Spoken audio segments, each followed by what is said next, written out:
Welcome to This Explainer. Today, we're taking on a truly fascinating and deeply important subject. Our goal here is to basically demystify complex clinical criteria and transform them into a structured, empowering curriculum that anyone can grasp. We're going to decode mood disorders. So whether you're a student of psychology or just a focused learner wanting to understand the human mind better, think of this as your masterclass.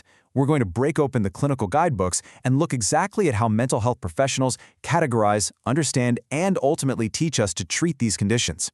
Let's dive right in. Okay, let's map out our syllabus for today.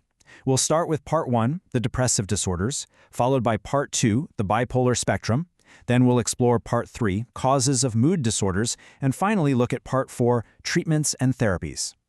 Kicking things off with Section 1, the depressive disorders, understanding MDD and dysthymia. So, when we're talking about major depressive disorder, or MDD, the clinical guidelines state that a patient has to present with at least 5 specific symptoms over a 2-week period. These can be things like significant weight changes, insomnia, fatigue, deep feelings of worthlessness, or a diminished ability to concentrate. But here is the absolute key takeaway. To actually diagnose MDD, one of those 5 symptoms absolutely must be either a deeply depressed mood or this concept of anhedonia. Think of a time when your absolute favorite hobby felt completely uninteresting to you. Now multiply that by 100. That is anhedonia. It's a markedly diminished interest or pleasure in almost all activities, happening nearly every single day. It's essentially a profound flattening of joy. Now let's move to our next comparison and see how this builds our clinical understanding. If MDD is like a severe acute storm, persistent depressive disorder, which is also known as dysthymia, well, that's more like a long lingering gray winter. Notice the critical differences here.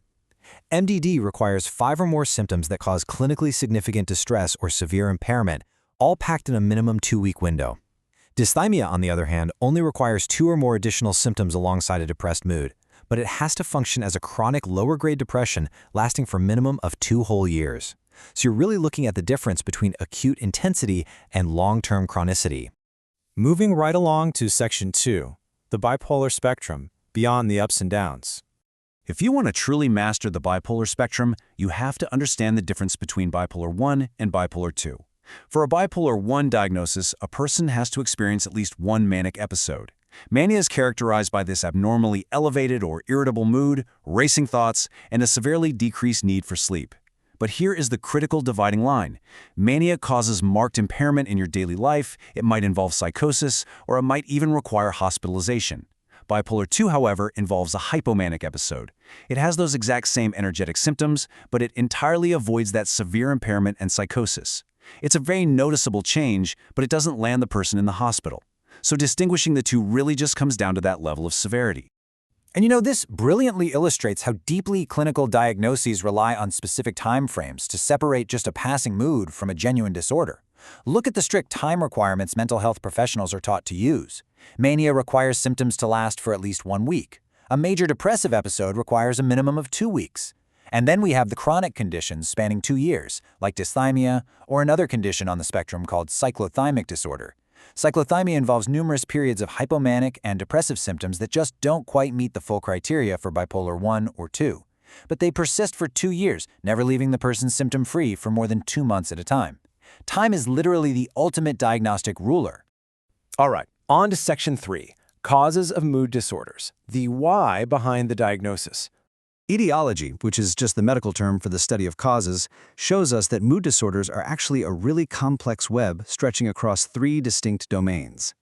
Biologically, we see higher genetic heritability, physical structural changes like reduced hippocampal volume, and dysregulation in neurotransmitters like serotonin and dopamine. Psychologically, it's heavily rooted in negative thought patterns. And socioculturally, environmental stressors and a lack of a support system can literally pull the trigger on those underlying vulnerabilities. Let's zoom in on the psychology for a second and look at the foundational theories taught in every psych curriculum. Aaron Beck proposed the negative cognitive triad. This is the idea that depression is fueled by negative schemas or beliefs about the self, the world, and the future, and these are usually activated by stress. Then you have Martin Seligman's learned helplessness theory. This suggests depression follows a deep feeling of uncontrollability. Specifically, when bad things happen, the person attributes them to causes that are internal, thinking it's my fault, stable, believing it will always be this way, and global, feeling I literally fail at everything. Finally, interpersonal theory highlights how deeply these conditions are tied to human experiences like grief, loss, or major role disputes in life. Now, when we look at the demographics of major depressive disorder, a really striking data point emerges. Women experience depression at roughly twice the rate of men. That is a massive statistical disparity that researchers and clinicians absolutely have to account for when studying the why behind this disorder. And this twofold difference isn't just random. Researchers link it to a combination of several overlapping factors. Biological hormonal changes clearly play a role. Societally, women often carry a much heavier role strain, having to balance disproportionate caregiving duties with professional expectations. Furthermore, psychologist Susan Nolan Hoeksema introduced the rumination style theory. This suggests that women, socially and culturally, are more likely to ruminate, meaning they repetitively focus on the causes and symptoms of their distress, which unfortunately prolongs and deepens those depressive episodes. So, with such a multifaceted why, spanning across genetics, brain volume, negative schemas, and heavy societal pressures, we have to ask ourselves how medical and psychological professionals untangle this complex web to provide the how. How on earth do we effectively treat this? That brings us to Section 4, Treatments and Therapies, the path forward. Because the etiology is heavily biological, the clinical toolkit has to be highly specific. For depression, doctors use antidepressants like SSRIs and SNRIs to target those exact monoamine neurotransmitters we just looked at. But for bipolar disorder, standard antidepressants can sometimes actually trigger a manic episode. Because of that, mood stabilizers like lithium alongside atypical antipsychotics become the gold standard to manage the bipolar spectrum. And for severe, treatment-resistant depression, electroconvulsive therapy, or ECT, remains one of the most highly effective biological interventions we currently have available. But, as they say, pills don't teach skills. Paired with medication, psychological interventions are absolutely essential. Cognitive behavioral therapy, or CBT, directly challenges and restructures Beck's negative schemas and that feeling of learned helplessness. Interpersonal therapy steps in to address the social disputes and grief we discussed earlier. There's also behavioral activation, which focuses on getting patients moving again to physically break the cycle of anhedonia. And for bipolar patients, psychoeducation and social rhythm therapy are crucial. They teach patients how strict lifestyle regularity, especially around sleep and daily routines, can literally prevent the onset of manic episodes.